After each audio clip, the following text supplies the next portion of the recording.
John Russell here, FightHype, here with my man Alantez Fox, Slides at Fox. Yo, you got a big day coming up, man. You finally getting some TV time. Yeah. TV debut, Shobox, Next Generation. About that time. Yeah, it's about that time, man. It's been a minute. Tell me, you had some inactivity for a little bit, some promotional issues. I'm not going to have you elaborate on anything, but if there's some things that you can touch bases on for other fighters that they can probably avoid, that probably you didn't get in, elaborate a little bit out. Tell me what was going on. I had a year layoff from September 2013 to September 2014, and it just was, I guess, miscommunication with my promoter. I talked to my promoter, and he was telling me one thing when things weren't really, going as he was saying. I don't want to elaborate and get all into his business too much, but that's what happened. It was a miscommunication, a lie. It turned out, to turn into a year layoff, and then got with a new promotion company, got with DeBella and New Legend, and right now I'm happy. I'm pretty happy. Luke DeBella, the man. Yeah. Look, at your height and your weight, you get a lot of comparisons to a lot of people. I know the Paul Williams thing has been dragged to the death, man. But and I know you worked with that guy back in the day.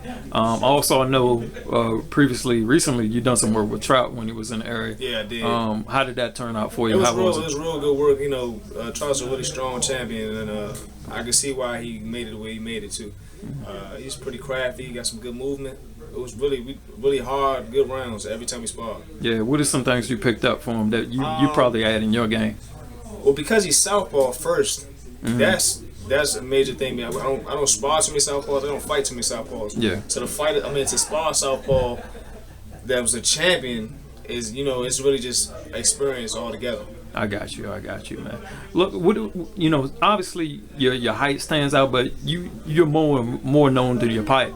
For your height, a couple days online, we was talking back and forth. There was some things going on. People not giving you credit for your punching power, things like that. Yeah. I know you want to talk about that a little bit. Tell me about it. I mean, the thing is, you see my opponent's face afterwards, and honestly, I believe you'd rather get knocked out than to continue a sustained bludgeoning. You know what I mean? So for 6 to 8 rounds, if you sitting there, your face is hurting.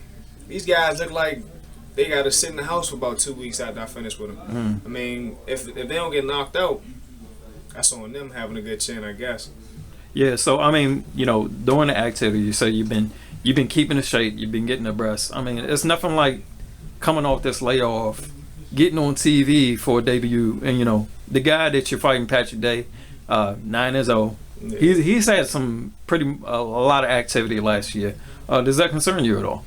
No, it doesn't concern me at all. He's basically typical to me, I guess. It's another short guy, another guy that got to come in. He got to come in and get past the 79-inch reach. Now he's from I believe it's New York.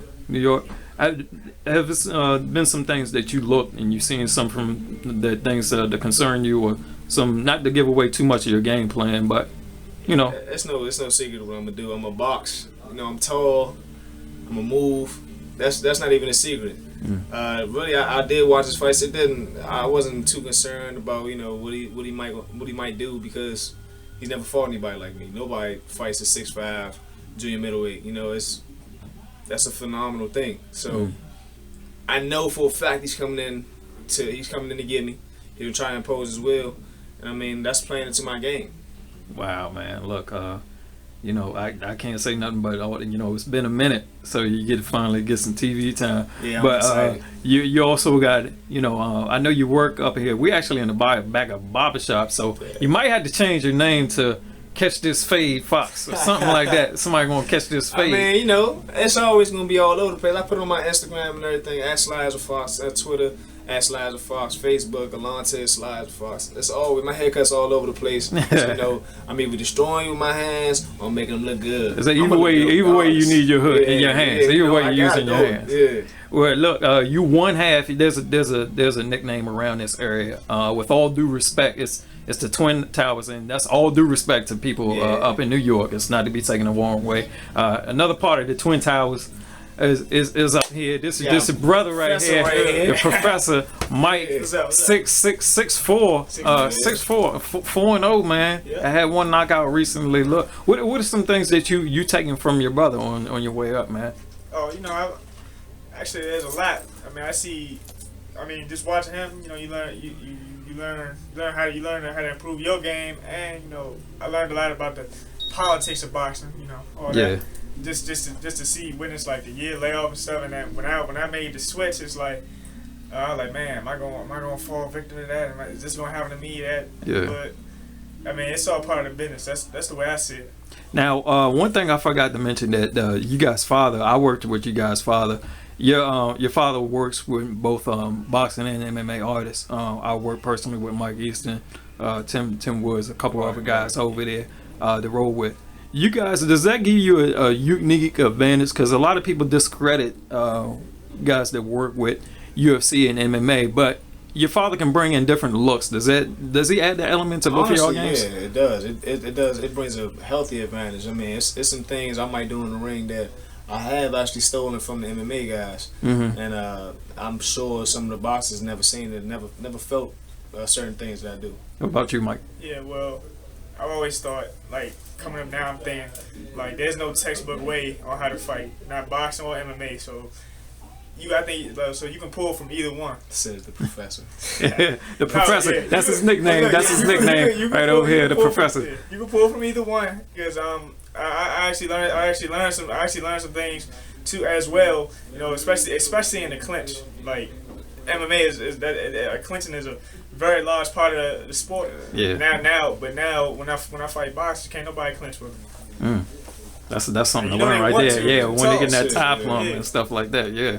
Yeah. Look, before we close it out, man. Anything you want to say to your fans, your followers, anybody like that who's going to be tuning in on Showtime? What can they expect to see? Let me say, January 9th. It's going to be a show. Sly as a Fox, the show. I definitely want to shout out Lou DiBella and DBE, and New Legend, Felipe Gomez, for definitely putting me on this and giving me this healthy opportunity. I'm really ready. I'm ready to show the world, basically. All right, look, Mike, people can catch you soon to be. There's going to be some broadcast stuff on GFL probably in the future. I know you got something on the 17th coming up at Keystone. January 17th at the Convention Center in D.C. The Professor, as they call me. Yeah. Let's go 5-0. That's all I can say about Boxing it. 101. Tez, your younger brother got a deeper voice than you. I don't know what's going on with that, Slim. Shout out to Ross Malovinsky at Keystone Boxing. They putting the show together. I fought on most of their cards. Also, all in entertainment. That's how I got my credit on GFL. I gotta say thanks to them. Follow me, Professor Mike, Instagram and Twitter. Mike Fox, Professor on Facebook. You'll find me. Big shout out to Twin Towers. Thanks for your time, guys. Yeah, Fox Twin Towers. # Fox Twin Towers. All right.